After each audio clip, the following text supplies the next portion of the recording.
안녕하십니까. 저는 1학기 레벨 2 세션을 진행하게 된 고려대학교 인공지능대학원에 재학 중인 비문기입니다. 첫 번째 시간 시작해 보겠습니다. 이번 1학기 동안 배울 내용입니다. 딥러닝 기초에 대해 배울 계획이며 신경망 기초 모델인 MLP, CNN, RNN 등의 모델 이론에 대해 공부한 후 실습을 해볼 계획입니다. 그리고 학기 말에는 강화학습의 이론에 대해서도 세션을 진행해 볼 계획입니다. 이번 주 할 내용은 크게 네 가지입니다. 머신러닝, 딥러닝의 전체적인 과정에 대해 배우고, 딥러닝을 하기 위해 필요한 간단한 행렬 계산, 경사강법, 편미분 연쇄 법칙에 대해서 배워보도록 하겠습니다. 다음 그림은 인공지능, 머신러닝, 딥러닝의 관계에 대한 그림입니다.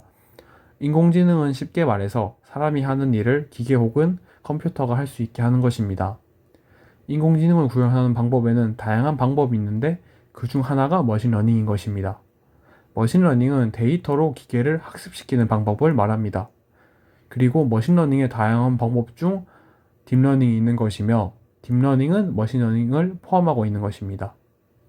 그래서 저희가 1학기 동안 배울 내용인 딥러닝은 인간의 신경망을 아이디어로 인공신경망을 만들어 인공신경망을 학습시키는 그런 머신러닝의 방법 중 하나인 것입니다. 머신러닝은 크게 지도학습, 비지도학습, 강화학습 이렇게 세 가지로 나뉩니다. 지도학습은 문제와 정답을 모두 알려주고 공부시키는 방법이라고 나와 있습니다. 쉽게 설명을 하면 많은 양의 문제와 정답으로 기계를 학습하고 난 후 기계에게 문제를 던져주고 정답이 뭔지 예측하는 그런 학습 방법이라고 생각하시면 되겠습니다. 그래서 지도학습의 학습 데이터에는 문제인 X값과 Y값이 같이 있습니다. 다음은 비지도학습입니다. 비지도학습은 답을 알려주지 않고 공부시키는 방법이라고 나와 있습니다. 추가 설명을 하자면 지도학습과는 다르게 비지도학습의 학습 데이터에는 X값은 있지만 Y값이 없다고 생각을 하시면 되겠습니다. 잠시 후 예시를 들어서 보충 설명을 하겠습니다. 다음은 강화학습입니다. 강화학습은 보상을 통해 상을 벌은 최소화하는 방향으로 행위, 액션을 강화하는 학습이라고 나와 있습니다. 그래서 좀 더 설명을 하자면 액션을 보상을 최대화하게 학습을 시켜서 그런 액션을 계속하게끔 하게 하는 그런 학습 방법이라고 생각을 하시면 되겠습니다. 다음은 머신러닝 분류별 알고리즘 표입니다. 지도학습은 크게 분류, 회기로 나누어져 있으며 분류에는 K는 베이즈 분류기, 결정 트리, 랜덤 포레스트, 로지스틱 회기, 그라디언 부스팅, 신경망, 그리고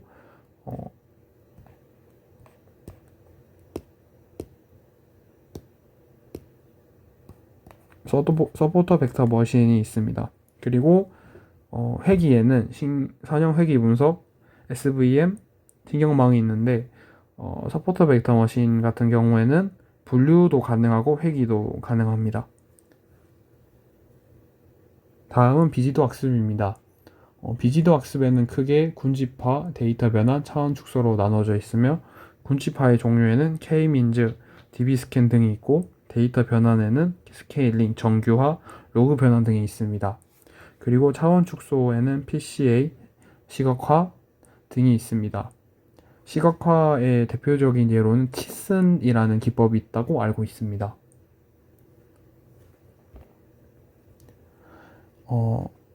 분류에 대해서 말씀을 좀 더 해드리겠습니다. 분류는 다음과 같이 입력 데이터가 주어졌을 때 예측할 y 값이 클래스, 즉 범주형 데이터로 이루어져 있는 것을 말합니다. 예를 들어서 왼쪽과 같은 이미지가 입력 데이터로 주어지면 모델을 통해서 초콜릿이라는 클래스를 예측을 하는 그런 것을 분류라고 합니다. 다음은 회기입니다. 회기는 입력 데이터가 주어졌을 때 예측할 y 값이 연속적인 값으로 이루어져 있는 것을 말합니다. 예를 들어 엄마의 키가 162.8, 아빠의 키가 176.4 그리고 자식의 성별이 남자라고 했을 때 모델을 통해서 예측된 자식의 키의 값이 180.5라고 했을 때 이 자식의 키는 연속적인 값으로 예측이 되는 것을 확인할 수가 있습니다. 이러한 예측된 값이 연속적인 값인 것을 획이라고 하게 됩니다. 다음은 군집화입니다. 군집화는 이렇게 원본 데이터가 있을 때 어떠한 알고리즘을 통해서 그 각 데이터마다 클래스를 붙여주는 것을 말합니다. 그래서 왼쪽 그림은 일반 원본 데이터입니다. 그래서 군집화 알고리즘을 통해서 각 데이터마다 비슷한 데이터끼리 같은 클래스를 붙여주고 그 결과가 오른쪽 그림과 같습니다. 그래서 가까운 데이터에는 같은 색깔, 즉 같은 클래스가 붙여진 것을 확인할 수가 있습니다. 다음은 차원 축소입니다. 차원 축소는 피처의 개수를 알고리즘을 통해서 줄이는 방법을 말합니다. 그림을 보시면 처음에는 한 개의 샘플에 5개로 숫자가 표현되어 있고 이것이 이제 5개의 피처로 표현되어 있는 것을 확인할 수가 있습니다. 하지만 이제 차원 축소를 하게 되면은 이렇게 피처가 2개로 줄어든 것을 확인할 수가 있습니다. 그래서 차원 축소를 하는 이유는 피처의 개수가 너무 많아지면은 계산량이 많아지고 모델의 학습 시간이 오래 걸릴 수도 있기 때문에 이제 차원 축소를 진행해 이를 해결한다고 알고 계시면 될 것 같습니다. 다음은 데이터 종류에 대해서 알아보겠습니다. 데이터는 크게 2가지로 나뉠 수 있습니다. 첫 번째는 수치형 데이터이고 두 번째는 범주형 데이터입니다. 수치형 데이터는 관측된 값이 수치로 측정되는 데이터입니다. 예시로는 키, 몸무게, 시험 성적, 자동차 건수 등이 있습니다. 두 번째는 범주형 데이터입니다. 범주형 데이터는 관측된 값이 몇 개의 범주 또는 항목의 형태로 나타내어지는 데이터입니다. 예시로는 성별, 선호도, 혈액형, 지역 등으로 나누어져 있습니다. 보다시피 항목이나 범주로 나타내어져 있는 것을 확인할 수 있습니다. 수치형 데이터와 범주형 데이터의 차이를 설명드리자면 예를 들어서 몸무게가 50kg인 사람 A와 100kg인 사람 B가 있다고 해보겠습니다. 이 데이터는 수치형 데이터입니다. 그래서 우리는 B의 몸무게는 A의 몸무게의 2배이다 라고 표현을 할 수가 있습니다. 이제 다음 예시는 부산에 사는 사람 A가 있고 서울에 사는 사람 B가 있다라고 표현을 해보겠습니다. 이 부산과 서울의 데이터는 범주형 데이터입니다. 그래서 방금 전 몸무게와 같이 A는 B의 2배이다 이런 식으로 표현을 할 수가 없습니다. 그래서 수치형 데이터는 데이터 간의 연상이 가능하고 범주형 데이터는 데이터 간의 연산이 불가능하다라고 알고 계시면 좋을 것 같습니다. 다음은 수치형 데이터에 대해서 조금 더 알아보겠습니다. 수치형 데이터는 이산형 데이터와 연속형 데이터로 나뉩니다. 이산형 데이터는 몇 가지 고유한 값을 가지는 데이터입니다. 예로는 주사위 눈금, 학생 수 등이 있습니다. 다음은 연속형 데이터입니다. 연속형 데이터는 일정 구간 안에서 어떤 값이든 가질 수 있는 데이터를 말합니다. 그래서 예시로는 사람의 키, 체중, 온도 등이 있습니다. 그래서 주사위 눈금 같은 경우에는 1, 2, 3, 4, 5 이렇게 정해져 있는 반면 사람의 키 같은 경우에는 175.6, 178.9 이런 식으로 어떤 값이든 가질 수 있는 그런 데이터라고 생각을 하시면 되겠습니다. 다음은 머신러닝의 진행 과정 그리고 모델링을 하는 과정에 대해서 말씀드리겠습니다. 머신러닝의 과정은 크게 데이터 수집, 데이터 전처리, 모델 학습, 마지막으로 평가의 순서로 진행이 됩니다. 데이터 전처리에는 이상치, 결측치, 홀드아웃, 그리고 모델 학습에는 모델 선정, 하이퍼 파라미터, 비용 함수, 정확도, 그리고 평가에는 과대적합, 과소적합 이렇게 다양한 키워드가 있는데 이제 설명을 해드리겠습니다. 처음 데이터 전처리입니다. 데이터 전처리의 키워드는 이상치와 결측치와 홀드아웃이 있습니다. 이상치는 해당 유형에 대해 예상되는 기준을 초과하는 극단적인 데이터 포인트를 말합니다. 예를 들어서 남자의 발 사이즈를 생각해 보겠습니다. 보통 남자의 발 사이즈는 250에서 290 사이입니다. 그런데 예를 들어서 한 데이터의 발 사이즈가 350이라고 해보겠습니다. 이런 데이터는 잘못된 데이터일 가능성이 높습니다. 그래서 이런 데이터를 이상치라고 표현을 합니다. 이런 데이터가 있다면 모델을 학습할 때 좋지 않은 데이터가 되기 때문에 이런 데이터를 특별한 처리를 해줘야 합니다. 그리고 다음은 결측치입니다. 결측치는 말 그대로 누락된 데이터입니다. 그래서 이런 이상치와 결측치에 대한 처리를 해줘야 하는데 처리 방법은 해당 데이터를 그냥 제거하거나 혹은 다른 방법으로 대체하는 방법이 있습니다. 제거는 해당 데이터인 그 각 행을 제거하는 것이고 대체는 해당 데이터의 열의 평균값이나 혹은 최빈값 등으로 대체하는 것을 말합니다. 다음으로는 홀드아웃에 대해서 알아보겠습니다. 홀드아웃이란 데이터셋을 분리하는 과정입니다. 예를 들어 데이터가 많을 경우에는 트레인, 밸리데이션, 테스트 이렇게 세 가지로 나누고 보통 6대 2대 2 비율로 나눕니다. 하지만 데이터가 적을 경우에는 트레인 테스트로만 나오기도 합니다. 트레인, 밸리데이션, 테스트를 한글로 번역하면 훈련, 검증, 시험입니다. 그래서 모델 학습시킬 때 트레인으로 학습을 하고 그리고 그 학습된 모델을 바탕으로 밸리데이션, 검증을 합니다. 그리고 최종적으로 테스트로 우리 모형이 잘 학습되었는지 보는 것입니다.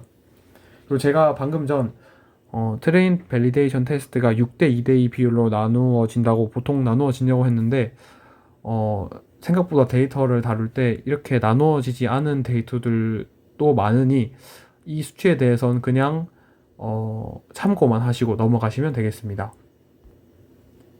다음으로는 모델의 학습의 과정에 대해서 말씀드리겠습니다. 처음에는 모델, 즉 알고리즘 선정입니다.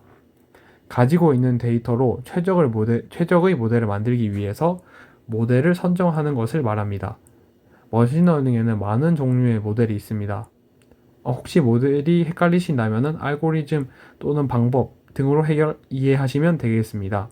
그래서 머신러닝의 많은 종류의 모델을 알고 있다면 머신러닝 모델 선정의 순서에서는 데이터의 형태를 보고 그것에 맞는 모델을 선정하면 되겠습니다.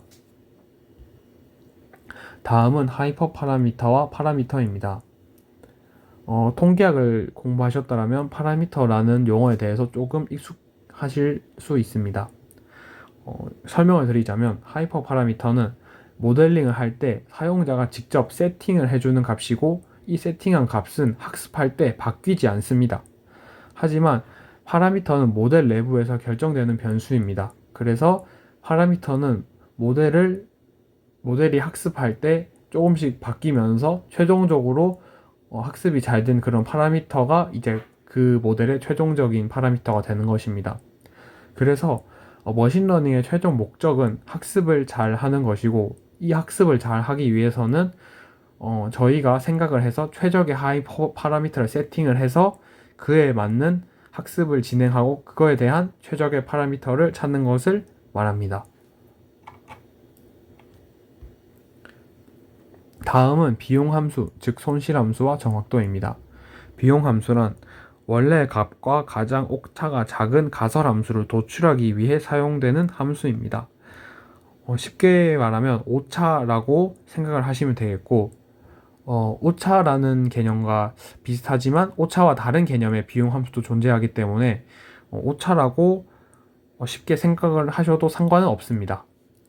그래서 이 비용함수는 최소화하는 방식으로 학습을 합니다. 왜냐하면 오차가 줄수록 좋기 때문입니다. 다음으로 정확도는 계산 또는 예측된 실제값이 얼마나 가까운지 나타내는 기준이라고 되어 있습니다. 그래서 그전 페이지의 파라미터와 하이퍼 파라미터와의 연관을 지어 말하면 모델 학습의 최종 목적은 정확도를 높게 하는 것입니다. 그렇게 하기 위해서는 비용함수, 즉 오차를 적게 하는 방식으로 학습을 하게 되고 그렇게 학습을 하기 위해서는 좋은 혹은 최적의 하이퍼 파라미터를 세팅을 해 학습을 하는 것입니다. 그렇게 되면 정확도가 높고 오차는 낮게 학습된 파라미터를 가지고 최종적으로 좋은 모델을 구성하게 되는 것입니다. 다음은 평가입니다. 평가에서 키워드는 과대적 합과 가정적 합이 있습니다. 과대적 합이란 모델을 지나치게 복잡하게 학습하여 학습 데이터셋에서는 모델의 성능이 높게 나오지만 정작 새로운 데이터가 주어졌을 때 정확한 예측이나 분류를 수행하지 못할 때를 말합니다. 과소적 합은 모델이 충분히 복잡하지가 않아 학습 데이터의 구조나 패턴조차 정확히 파악하지 못하는 그런 문제를 말합니다. 그래서 쉽게 말씀을 드리자면 시험을 위해서 열심히 공부를 했습니다. 그래서 모의고사를 풀 때는 점수가 되게 높게 나왔습니다. 하지만 시험에 딱 들어갔을 때 점수가 낮게 나오는 그런 경우를 과대적 합과 유사하다고 보면 되겠고, 시험 공부를 했는데 모의고사 점수도 낮은 경우, 그런 경우가 과소적 합이라고 생각을 하시면 되겠습니다. 그래서 제가 어떻게 하면 쉽게 설명을 할 수 있을까 생각을 하다가 쿠키 굽는 것을 이러한 과정에 비유를 하면 어떨까라고 생각을 하고 설명을 한번 해보겠습니다. 제가 쿠키에 연구를 하는 쿠키 연구원이 있다고 생각을 해보겠습니다. 그래서 어느 날 하루는 부장님께서 10개의 반죽 샘플을 줄 테니 최대한 맛있는 쿠키 만드는 방법을 연구해 보라 라고 가정을 해보겠습니다. 그래서 반죽의 샘플을 보니 큰 것도 있고 작은 것도 있고 아예 없는 것도 확인할 수가 있습니다. 그래서 이것들을 처리해 줘야 합니다. 그래서 다음 그림과 같이 이상한 반죽들이나 없는 반죽들은 옆에 있는 반죽과 비슷하게 만들어졌습니다. 그리고 10개의 반죽을 연습하는데 다 써버리면 나중에 테스트를 해볼 수 없으니 조금 떼놔야겠다고 생각을 합니다. 그래서 60개로 연습을 하고 그리고 20개로 검증을 하고 마지막 남은 20개로 임원진 분들께 최종 테스트를 하면 되겠다라고 생각을 하고 쿠키를 6대 2대2 비율로 나누게 됩니다. 자, 이제 반죽 준비는 다 되었고 오븐기를 정해야 되는데 저희 팀에 돈이 많은 관계로 아주 비싼 오븐기를 사서 연습을 해보겠습니다. 이제 오븐기를 돌리기 전 세팅을 해야 되는데 세팅 값은 오븐 모드는 제거 모드, 굽는 온도는 120도, 그리고 굽는 시간은 30분으로 세팅을 했습니다. 그렇게 완성된 여러가지 쿠키를 시식해보고 이 방법이 괜찮은 방법인지 확인을 하는 순서로 쿠키 맛있게 만드는 연구를 진행할 수가 있습니다. 이제 쿠키 만드는 과정과 어떤 머신러닝의 진행 방식이 비유가 되는지에 대해서 알아보겠습니다. 처음에 저희가 이상하거나 비어있는 반죽을 채워줬습니다. 여기서 민트색 박스로 쳐진 반죽들은 너무 크거나 작은 반죽들인데 데이터에 비유하자면 이상치가 되겠습니다. 그리고 빨간색 박스에는 반죽이 없는 것을 확인할 수가 있습니다.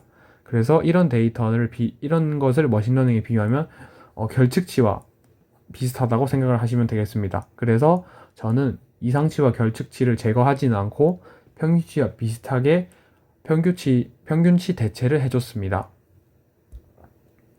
다음은 100개의 반죽을 나눴습니다. 6대 2대2 비율로. 이 과정은 데이터 전처리 과정의 홀드아웃과 비슷하다고 보시면 되겠습니다.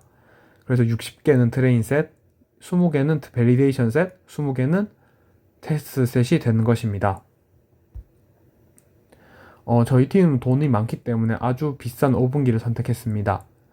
이 부분은 모델 학습의 모델 선정의 비유가 되겠습니다. 모델 선정을 할 때는 데이터를 보고 그 데이터에 맞는 모델을 선정해야 합니다. 저희는 쿠키를 구워야 하기 때문에 오븐을 샀지만 만약 쿠키가 아니라 계란 후라이를 해야 되는 목적이었다면 후라이팬이 더 맞는 것이겠죠. 그래서 목적에 맞는 데이터에 맞는 모델을 선정해야 하는 것입니다. 다음은 오븐 시간, 시간 온도, 오븐 모드, 시간 온도 등을 세팅해 주는데 이것을 비유하자면 하이퍼 파라미터를 세팅하는 과정과 비슷하다고 생각을 하시면 되겠습니다.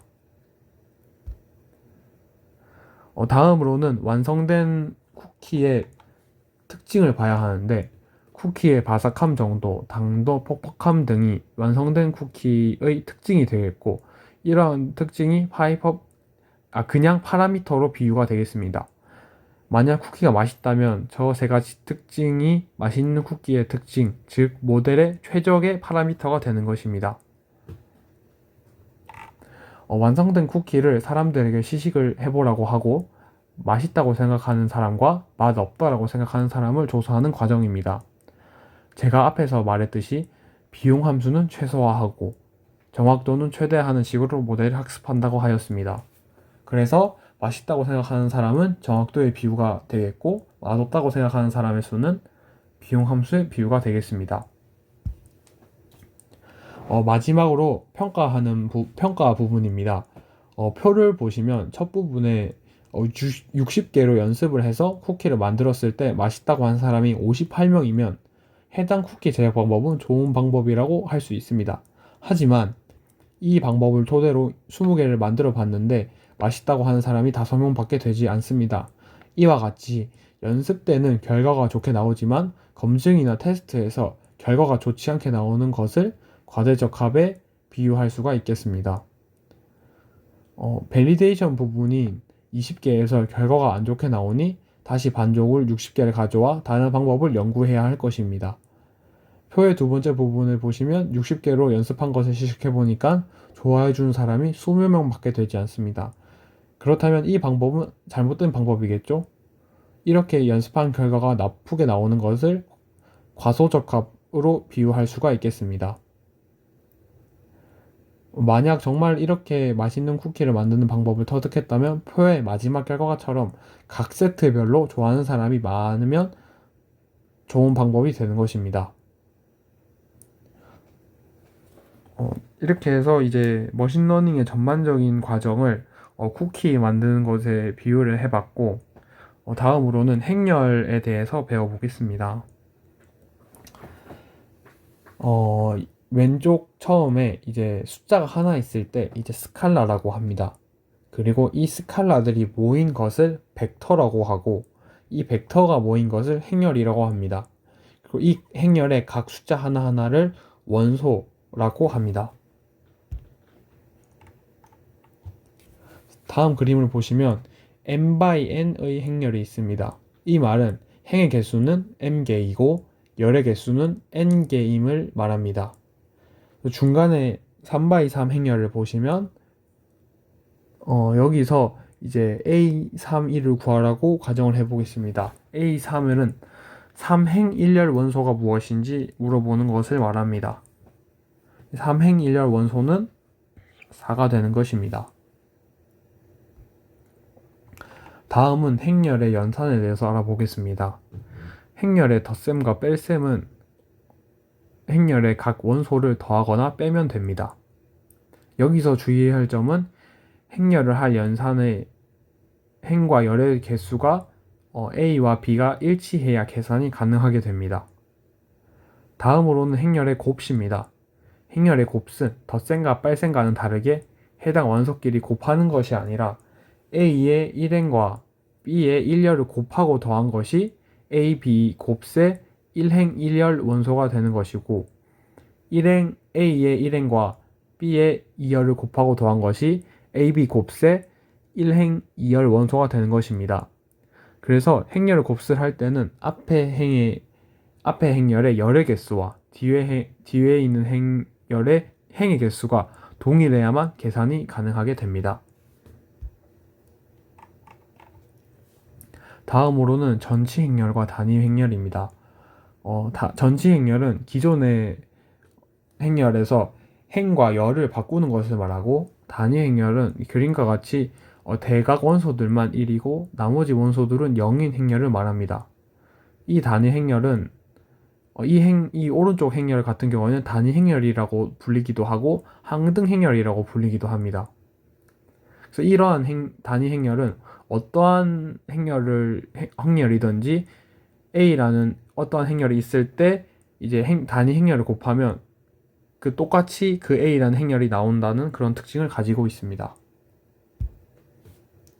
다음은 역행렬입니다. 역행렬은 어떤 행렬이 있을 때 곱해서 단위 행렬이 되는 그런 행렬을 역행렬이라고 하게 되겠습니다. 지금까지 행렬의 아주 간단한 기초에 대해서 알아봤고, 다음으로는 경사하강법에 대해서 알아보겠습니다. 위키백과에 따르면 경사하강법의 설명은 다음과 같습니다. 경사하강법은 1차 근사값 발견용 최적화 알고리즘이다. 기본 개념은 함수의 기울기, 즉 경사를 구하고 경사의 반대 방향으로 계속 이동시켜 그 값에 이를 때까지 반복시킨다라고 되어 있습니다. 그래서 되게 쉽게 말하자면 결론은 최소값을 찾는 방법 중에 하나라고 생각을 하시면 되겠습니다.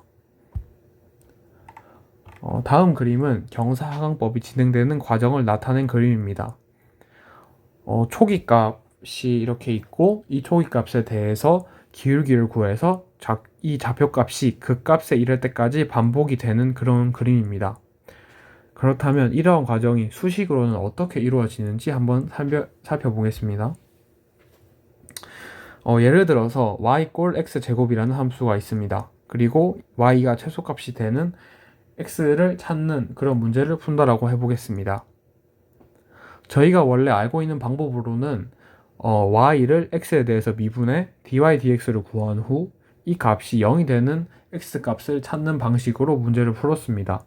그래서 그 결과 x가 0이 되는 것을 확인할 수가 있습니다. 방금 전과 같은 문제를 경사하강법으로 풀어보겠습니다. 경사하강법의 수식은 다음과 같습니다. xi 플러스 1은 xi 마이너스 알파, 그리고 기울기인 df dx에 xi 값을 넣은 것을 말합니다. 여기서 알파는 학습률, 러닝 레이트를 의미합니다. 그래서 경사하강법을 하기 위해서는 제일 처음에 좌표값인 초기값과 그리고 학습률에 대해서 세팅을 해줘야 합니다.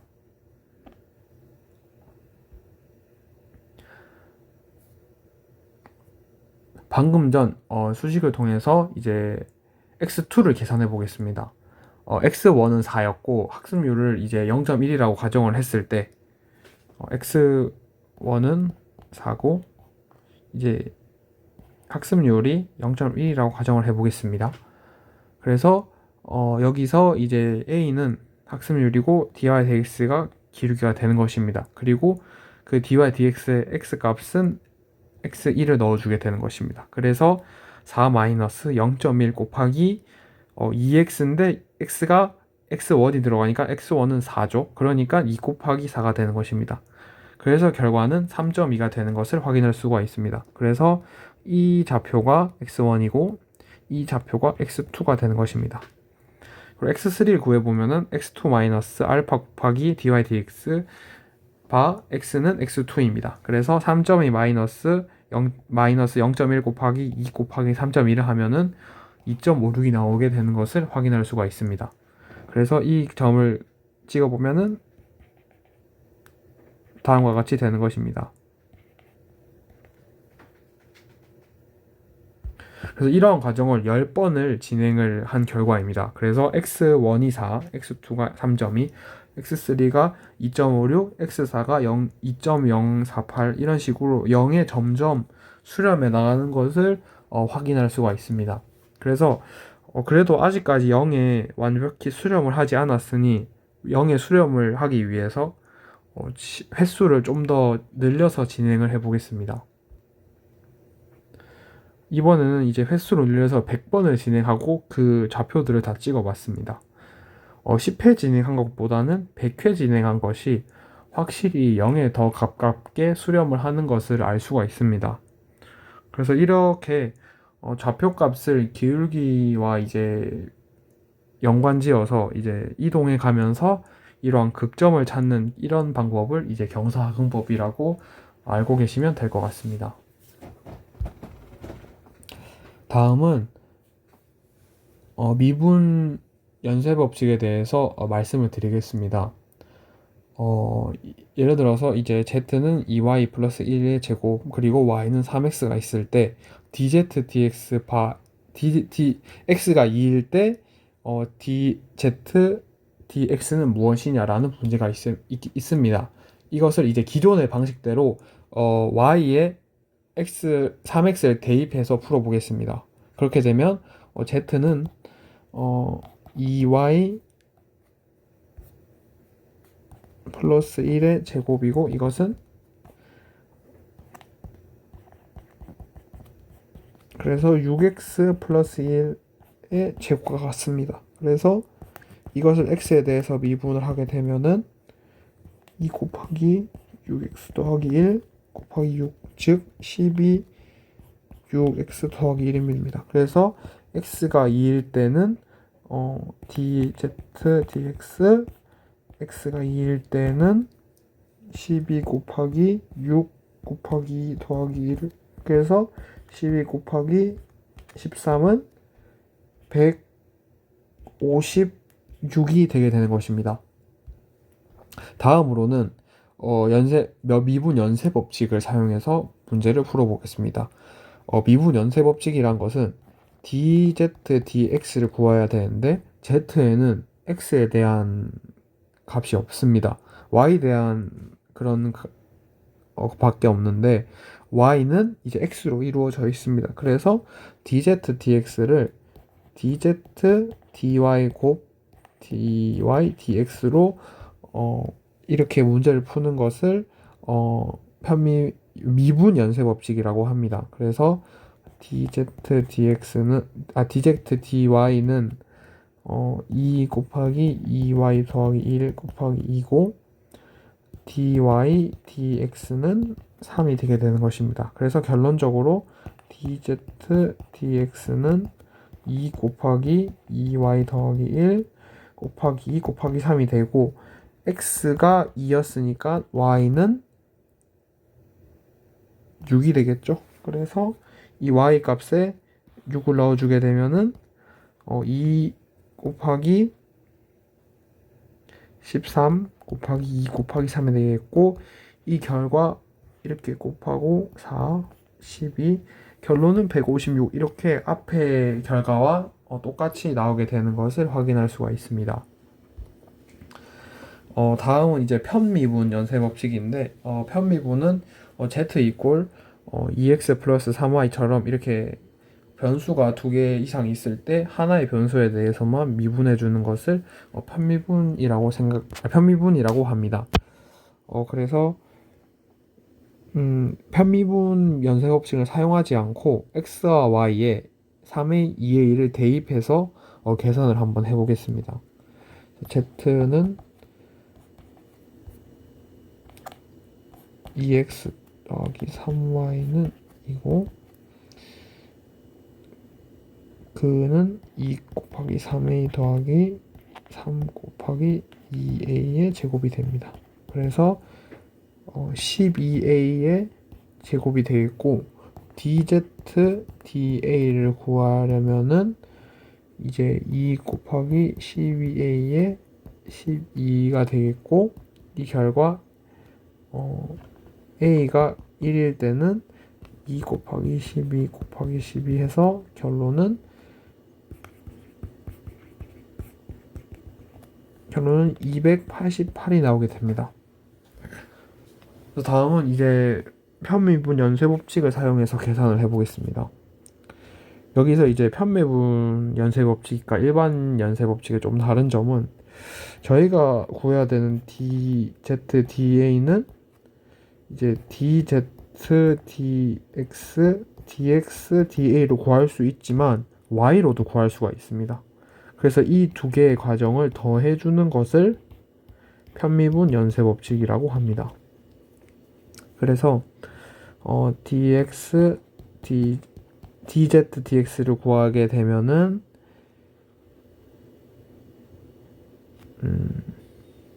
2 곱하기 2x 더하기 3y 곱하기 2가 되고 dz dy를 구하게 되면 2 곱하기 2x 더하기 3y 곱하기 3이 되고 dx da는 3 dy da는 2가 되는 것입니다. 그래서 a가 1일 때는 x는 3 y는 2가 되겠죠. 그래서 이 값을 다 넣어줘 보겠습니다. 그렇게 되면 여기서는 결과가 2 곱하기 12 곱하기 2가 되는 것이고 이 결과 48이 나오게 됩니다. 그리고 이 결과는 2 곱하기 12 곱하기 3으로 72가 나오게 되고 그렇다면 이제 이 식에 대해서 한번 정리를 해보면 48 곱하기 3 더하기 72 곱하기 2가 되는 것입니다.